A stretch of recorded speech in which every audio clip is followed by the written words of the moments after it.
Alright, so we're going to be talking about switches and mouse wheel encoders a little bit and stuff here. So generally what comes in something like this, like a G303 or any mouse really, usually they're the D2FC F7Ns, and those can go, or they can come in varieties of like 5 million for rating, 20 million. Uh, the ratings don't really mean too much, but they're a little cheaper, and what that means is they might not last as long. That varies a lot, but more importantly, I think, since nothing's ever going to last forever for these switches, they aren't super even across all of them. So sometimes you'll get a mouse that has like a really heavy left click and then a really light right click, or maybe not really heavy, but heavier like on one side than the other for sure, or like they'll be really uneven, and that's not that big of a deal, but it means when you change mice or change switches, you might have a varied experience. It might not be everything that you want. It could be inconsistent, or something that you're not used to. So I recommend using something like one of these three, and these are the three that people actually like. It's actually more like these two. This one's a little bit newer, so there's less stuff out there on it. This is the Kailh GM. Some of you might recognize it. It has a shorter plunger piece, which isn't that big of a deal, but it kind of introduces some pre-travel on some mice, and it feels a lot more like Huanos. It's a little heavier. Huanos are also good if you do want to use those. Those are perfectly fine, just not my cup of tea.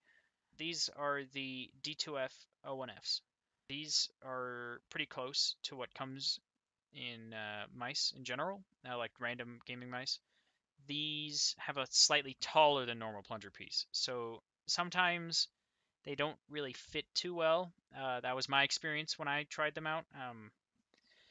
You can get some weird problems with these, like if your mouse has absolutely no pre-travel at all, it might always be pressing down on the little top part since it's a little taller, and you can get like weird, super crazy light feelings just because it's always pressed down a little bit.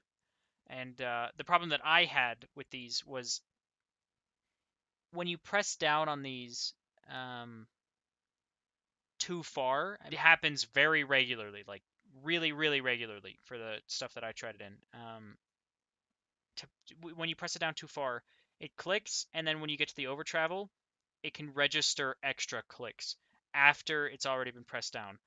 And it's like this weird scraping feeling too. It's just not great for that. So if you're going to use this, I really recommend either doing one of two things that other people have said you should do. You should either sand down the little plunger piece and make it shorter, or you replace it with another little plunger piece from something else normal. They should probably, or they probably fit. I haven't really experimented with that too much, but it should work. These are D2F F37s. These are the closest to normal. These are a lot like the stuff that comes in these. These feel pretty much the same as the D2F O1Fs, except they come with silver inside instead of gold or whatever. It doesn't really matter too much.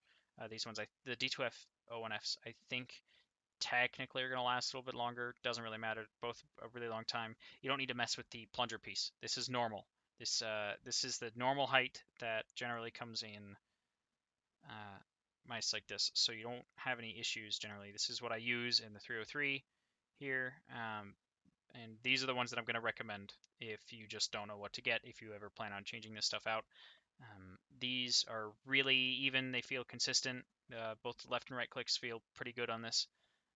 Unfortunately, I don't have great audio equipment, so I can't really compare the sounds too much, but the sounds, honestly, I don't feel like do the feeling much justice. You kind of just have to try them if you are curious. But D2F F37s, if you just don't know what to buy, get these. I use them. They're good. And these are the middle clicks. Generally, these are the Kailh ones that I got just as an experiment. Again, these are like a little bump almost.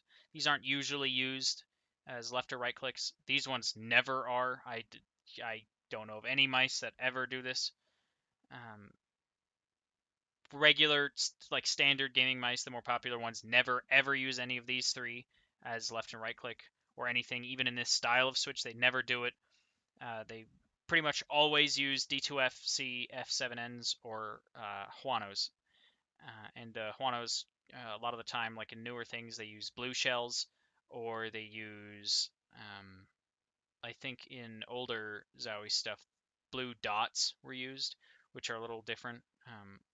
But still heavier than Armorons, closer to Kailh GM type stuff. So if you're into that, get this one, Kailh GM.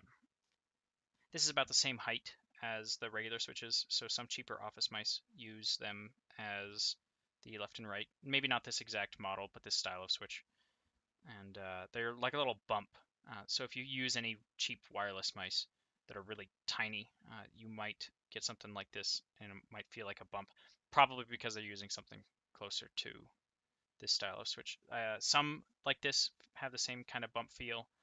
None of these three, but that's probably what's going on.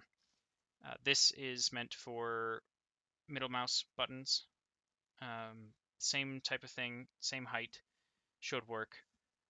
If you really wanted to, I don't see why you would just use one of these three. They're kind of like a weird middle ground between something like this or like a regular click and a bump. They're kind of like a heavier click, but really quiet. All of these are really quiet, all three of these.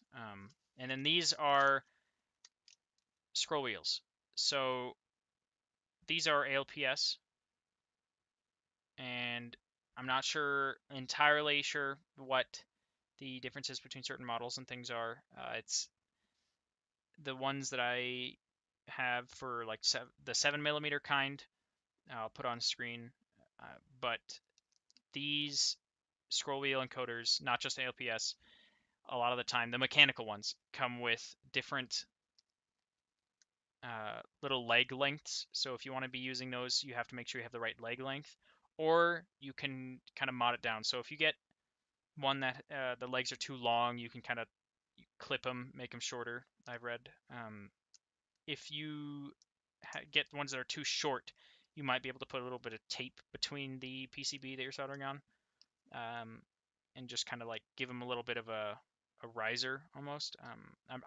I haven't experimented with either of those. I don't know. Your mileage may vary, but make sure if you just want to be safe, get the right leg length. Other good encoders are the TTC white and the brown F switch. I don't know where to get either of those. Those all three of these are mechanical. The best one for latency, or the best ones for latency in general for scroll wheels, are apparently the optical ones. I don't unfortunately know a whole lot about that.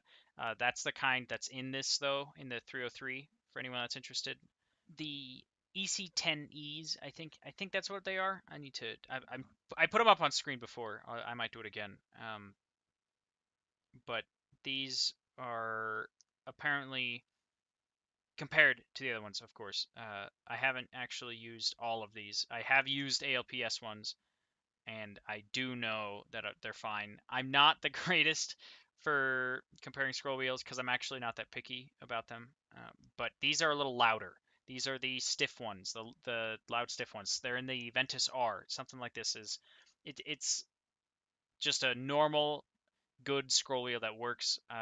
If you get something like a brown F switch or a white TTC, I think the G Pro Wireless uses a white TTC, so you might be able to get a feeling of which one you like more from that. But I don't know what uses the brown F switch, if anything. I do know you can get the ALPS encoders like this from AliExpress, at least currently at the time I make this video. So they're really accessible and easy to get. If you ever want to change out your scroll wheel, if you have anything mechanical, I recommend these. These are fine, easy to get, they work. If you don't mind a slightly noisier scroll wheel, it has more defined steps. It's not really loose. It's it really tells you when you move. There are also some mice out there that use the D2FC-FK, which are the 50 million ones. These actually have some weird issues associated with them. They get double-click stuff more often than even the 20 million rated stuff. So again, the ratings don't really mean too much. Don't really pay attention to those. Uh, there are all sorts of weird things that go into where those ratings come from, so you can't really trust those. There are also TTC Gold switches, which I've seen some people talk negatively about. There are some others too, like there are these honeycomb switches, and also Cherry makes switches.